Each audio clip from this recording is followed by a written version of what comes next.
नमस्कार दोस्तों, EPS pension धारकों के लिए बहुत बड़ी खबर है। जी हां, लगातार दिल्ली के अंदर चल रही प्रदर्शन से आप सभी पेंशन धारकों के लिए बहुत ही बड़ी खबर सामने आ रही है। पेंशन धारकों का नारा है कि काम नहीं आ रही है मोदी की गारंटियां। जी हां दोस्तों, पेंशन धारकों के लिए बहुत ही बड़ी खबर यहाँ पर आप सभी के लिए निकलकर सामने आ चुकी है। जैसा कि दोस्तों आप सभी जानते होंगे कि एनएससी राष्ट्रीय संघर्ष समिति के कमांडर अशोक जी रावत और बाकी जो भी यहाँ पर पेंशन धारकों के कर्मचारियों के संगठन है, जिन्होंने लगातार यहाँ पर ऐलान किया था कि मोदी सरकार अगर हमारी मांगे मंजूर नहीं करती है तो दिल्ली के अंदर बहुत ही बड़ा प्रदर्शन किया जाएगा। इसी तर्ज पर दोस्तों लगातार पिछले 7 से 8 सालों से दोस्तों प्रदर्शन हो रही थी और इसी बीच यहां पर 4 दिन बीत चुके हैं, दिल्ली के अंदर बड़ा प्रदर्शन किया जा रहा है। जी हां दोस्तों, यहां पर दिल्ली के अंदर पहले दिन का धरना प्रदर्शन रामलीला मैदान के अंदर किया गया, जिसमें पेंशन धारकों को रूपरेखा तैयार की गई और पेंशन धारकों से आह्वान किया गया कि कल से हम दिल्ली के जंतर मंतर पर बड़ा आंदोलन शुरू कर रहे हैं। तो दोस्तों इसी तर्ज पर एक दिन के धरना प्रदर्शन के बाद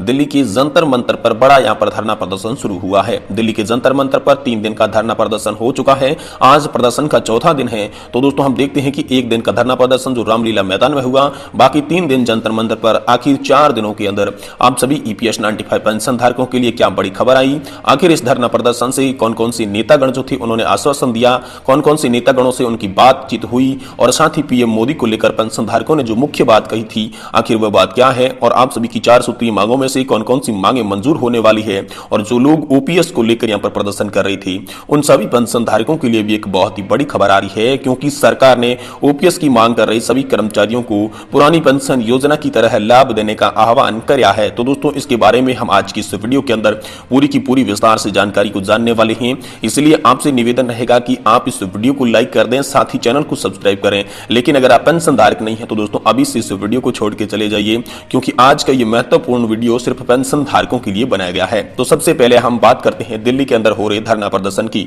तो दोस्तों आप सभी लोग जानते होंगे कि राष्ट्रीय संघर्ष समिति जो कि एनएससी है, जिसके कमांडर है अशोक रावत, उन्होंने बीते दिनों में ऐलान किया था कि दिल्ली के अंदर एक बड़ा धरना प्रदर्शन करने की जरूरत है। साथ ही कर्मचारियों के अनेक संगठनों ने भी आह्वान किया था कि दिल्ली के अंदर ज्यादा से ज्यादा संख्या में कर्मचारी और पेंशन धारक पधारे। तो दोस्तों इसी तर्ज पर पिछले 4 दिनों से लगातार यहां पर जो है वो धरना प्रदर्शन दिल्ली के अंदर किया जा रहा है, जिसमें एक दिन का धरना प्रदर्शन रामलीला मैदान के अंदर किया गया, जिसमें सभी पेंशन धारकों को यहां पर आगे की कार्यवाही के लिए रणनीति बताई गई और पेंशन धारकों को अपनी मांगे कैसे मंजूर करवानी है इस सरकार से, उसके बारे में बातचीत हुई। एक दिन का धरना प्रदर्शन जब संपन्न हुआ तो आह्वान किया गया कि अब की बार यह धरना प्रदर्शन दिल्ली के जंतर मंतर पर किया जाएगा। ठीक उसके दूसरे दिन बाद ही जंतर मंतर पर यह धरना प्रदर्शन शुरू हुआ और जंतर मंतर पर 3 दिन का दोस्तों धरना प्रदर्शन संपन्न हो चुका है। आज धरना प्रदर्शन का चौथा दिन है। तो दोस्तों देखते हैं कि आखिर 3 दिन का जो जंतर मंतर पर धरना प्रदर्शन हुआ था और एक दिन का रामलीला मैदान के अंदर उन्होंने यहां पर पेंशन धारकों ने क्या क्या मांगे रखी, कौन कौन से नेताओं ने उन्हें आश्वासन दिया और पेंशन धारकों की क्या उम्मीद है, क्या उनकी मांगे मंजूर होने वाली है या फिर नहीं, इसके बारे में इस वीडियो के अंदर बात करेंगे। तो दोस्तों सबसे पहले बात करते हैं पेंशन धारकों की 4 सूत्रीय मांगों को लेकर। तो दोस्तों पेंशन धारकों की 4 सूत्रीय मांगों में प्रमुख मांग है 7,500 प्लस महंगाई भत्ता यहां पर सभी पेंशन धारकों को न्यूनतम रूप से दिया जाए, यह मुख्य मांग है। वहीं दूसरी बड़ी मांग है कि मेडिकल फैसिलिटी अच्छी मिले, पति और पत्नी को मुफ्त में मेडिकल इलाज दिया जाए, जो भी पेंशन धारक है और उनकी पत्नी है उन्हें चिकित्सा सुविधा बेहतर मिले, इसके लिए 2 प्रमुख मांगे ये रखी गई। साथ ही साथ अगली मांग की बात करें तो दोस्तों यहां पर उच्च पेंशन के विकल्प के साथ साथ सुप्रीम कोर्ट का जो ऑर्डर आया था उसे सुचारू रूप से लागू करें, ये तीसरी मांग थी। और अंतिम मांग की बात करें तो दोस्तों यहां पर कहा यह गया कि जो भी इस सोशल सिक्योरिटी की नेट में नहीं है उन्हें इस सोशल सिक्योरिटी की नेट में लाया जाए और उनकी भी सामाजिक सुरक्षितता सुनिश्चित की जाए। इन 4 सूत्रीय मांगों को लेकर लगातार जो कर्मचारी संगठन है एनएससी राष्ट्रीय संघर्ष समिति है वो दोस्तों 7 से 8 सालों से प्रदर्शन कर रही है और इस धरना प्रदर्शन में यह भी बताया गया कि पीएम मोदी से 2 बार मुलाकात होने के बावजूद भी पेंशन धारकों की कोई भी मांगे मंजूर नहीं हुई है।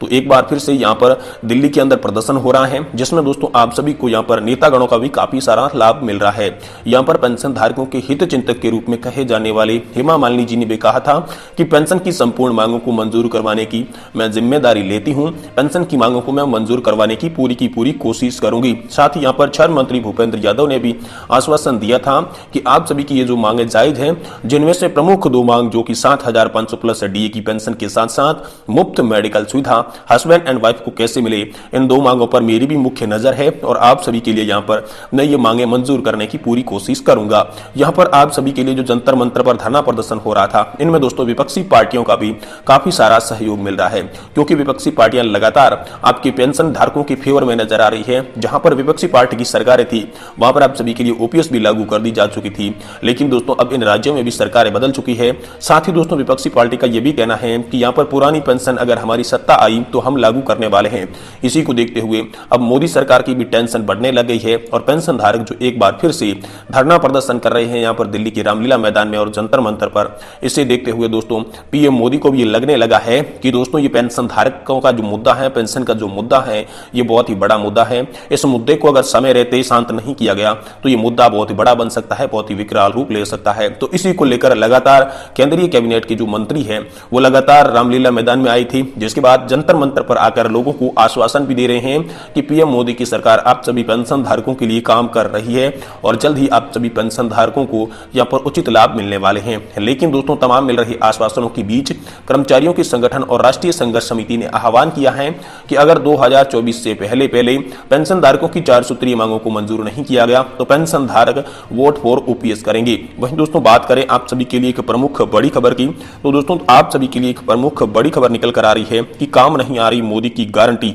दोस्तों मोदी ने जो आश्वासन दिया था 2 बार मिलने के बाद, जब प्रधानमंत्री मोदी से 2 बार मुलाकात हुई थी तब उन्होंने जो आश्वासन दिया था उस आश्वासन का कोई भी असर नहीं पड़ा है, जिससे पेंशन धारकों में काफी सारा गुस्सा और आक्रोश नजर आ रहा है। वहीं ओपीएस की मांग कर रहे लाखों कर्मचारियों के लिए एक खुशखबरी हो सकती है, क्योंकि ओपीएस की मांग कर रहे लाखों कर्मचारियों के लिए केंद्र सरकार ने एक आदेश जारी किया है, एक अपडेट जारी किया है। इस अपडेट में केंद्र सरकार ने पुरानी पेंशन योजना की तरह गारंटीकृत पेंशन लाभ देने के लिए यहां पर आदेश दिया है। जी हां दोस्तों, जिस तरीके से आपको पुरानी पेंशन योजना के अंदर सैलरी का आधा यहां पर पेंशन के रूप में दिया जाता था, उसी तरीके से अब आपको नई पेंशन योजना के अंदर सैलरी का आधा पेंशन मिलेगा। इसके लिए दोस्तों वो लाने जा रहे हैं जीपीएस सिस्टम। दोस्तों न तो एनपीएस सिस्टम रहेगा न ही ओपीएस, अब आप सभी के लिए जीपीएस की योजना लागू रहेगी, जो कि आंध्र प्रदेश में चलाई जा रही है। ऐसी योजना आप सभी के लिए लाने पर विचार किया जा रहा है। ऐसा अपडेट केंद्रीय कर्मचारियों के कुछ नेतागण भी बता चुके हैं और साथ ही साथ पीएम मोदी की सरकार के कुछ मंत्रीगण का भी कहना है कि आप सभी जो एनपीएस के अंदर कंट्रीब्यूशन कर रहे हैं उसी तरीके का कंट्रीब्यूशन जारी रहेगा,